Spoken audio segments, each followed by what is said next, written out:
Oi, meus amigos, meus amados, a paz do Senhor a todos, glória a Deus, por mais um dia estarmos aqui juntos, divulgando a palavra, semeando, isso é muito importante. Meu muito obrigado a todos e toda a honra, toda a glória seja dada a Deus, nosso Pai eterno, sempre, sempre, sempre, em nome de Jesus. Para quem não me conhece, meu nome é José Alexandre, eu sou servo do Deus Altíssimo e divulgador da palavra em nome de Jesus. E começando, queridos, com a pregação de Billy Graham para hoje, que é a seguinte: se confessarmos os nossos pecados, Ele é fiel e justo para nos perdoar os pecados e nos purificar de toda injustiça. 1 João 1,9. Uma coisa muito triste no casamento é quando ainda existe alguma lembrança sórdida de pecados do passado por parte de um dos cônjuges. Se os jovens pudessem entender que a felicidade no casamento não depende apenas do presente, mas também do passado, eles pensariam duas vezes antes de ter relações íntimas e sem compromisso com todos ou qualquer um. Muitos casamentos estão em perigo por causa da revolta causada pelos pecados do passado, que não são confessados e acabam sendo descobertos. Quanto à necessidade de confessar os pecados passados ao cônjuge, não acredito que seja sempre necessário ou aconselhável. Eu já soube de lares que foram desfeitos por causa de tais confissões. A coisa mais importante é confessar a Deus todos os erros do passado, tomar a decisão de ser fiel aos votos do casamento e deixar para trás o passado impuro com o intuito de viver o presente sem mácula. Bom, queridos, aqui, hoje, Billy Graham nos ensinando, mais uma vez, como sermos cristãos de verdade, e aqui sobre o casamento, como levar o casamento com um compromisso sério, um compromisso que tem que ser respeitado, e falando sobre os pecados, deixar os pecados para trás, mas confessando-os a Deus e dali para frente sendo fiel ao relacionamento e ao nosso Deus sempre em nome de Jesus. E hoje, queridos, para a nossa reflexão, vamos de livro de Marcos, capítulo 3, versículo 9. E ele diz o seguinte: E ele disse aos seus discípulos que lhe tivessem sempre pronto um barquinho junto dele, por causa da multidão, para que o não comprimisse. Amém. Bom, queridos, aqui assim, bem rapidinho, passando aqui Jesus, dizendo aos seus discípulos, Jesus havia curado ali nessa passagem da Bíblia muitas pessoas, e uma multidão, e muitas vezes a multidão se aproximando demais de Jesus, empurrando, e até começando aquele início assim, de confusão, de muito tumulto. Daí Jesus, depois que eles saíram dali, que eles estavam indo já para outro lugar, Jesus disse isso aos discípulos, que sempre deixassem pronto ali um barquinho para se as coisas se apertassem, dessa maneira que eles pudessem sair rápido e ir para outro lugar, para que a multidão não se aproximasse tanto assim de Jesus a ponto de sufocá-lo, de causar algum problema, físico, coisas assim. Então, queridos, aqui hoje, o que eu vou falar, a nossa reflexão hoje é sobre um tema assim, até meio,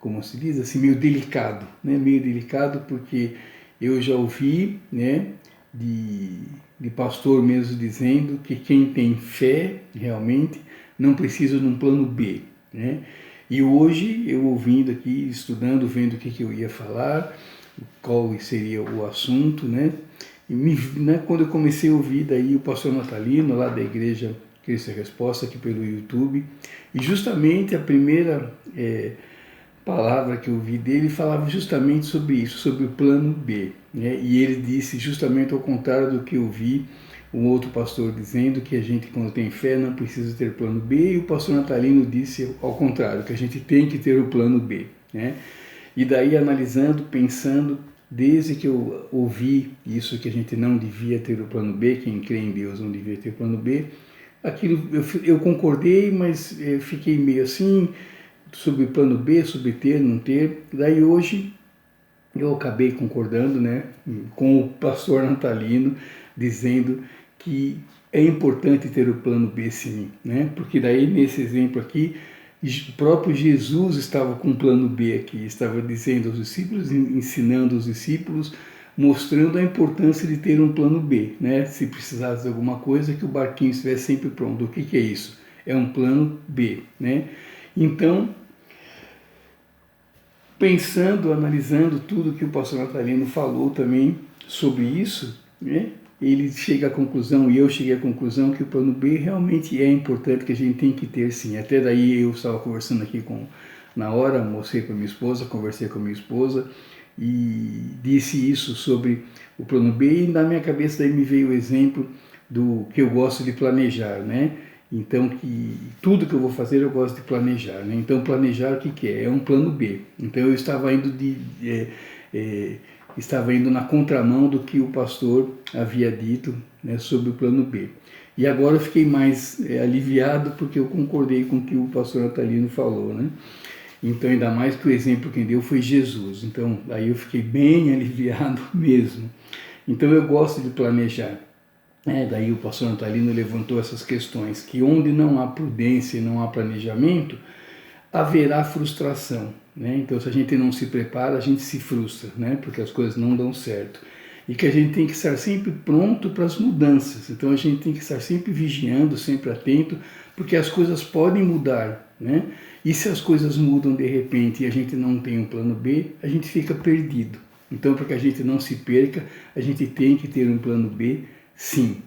Né? E daí o outro, voltando ao assunto que eu estava conversando com a minha esposa, eu falei isso sobre planejar, né? Por exemplo, hoje é domingo e eu já gosto de planejar o que eu vou almoçar no domingo que vem, né? Então, eu tenho fé, é claro, eu acredito, tenho fé, piamente confio que Deus proverá o meu almoço de domingo que vem. Mas eu tenho a opção de escolher o cardápio, de planejar o que eu vou querer comer, né? E Deus, se Deus quiser, se assim Ele permitir, eu poderei, né, terei condições de escolher e preparar esse meu almoço de domingo. Então, eu planejando o domingo é sinal de que eu não tenho fé em Deus, que Ele vai prover? Não, não é. Eu tenho fé, voltando, eu tenho fé que Ele irá prover o meu almoço domingo que vem.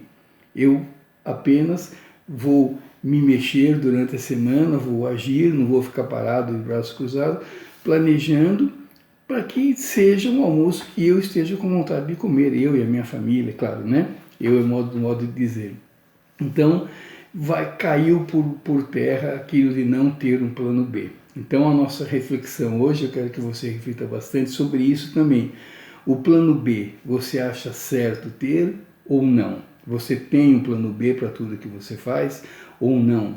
Você confia em Deus o suficiente ou você acha certo que é só confiar em Deus e você não precisa ter o plano B?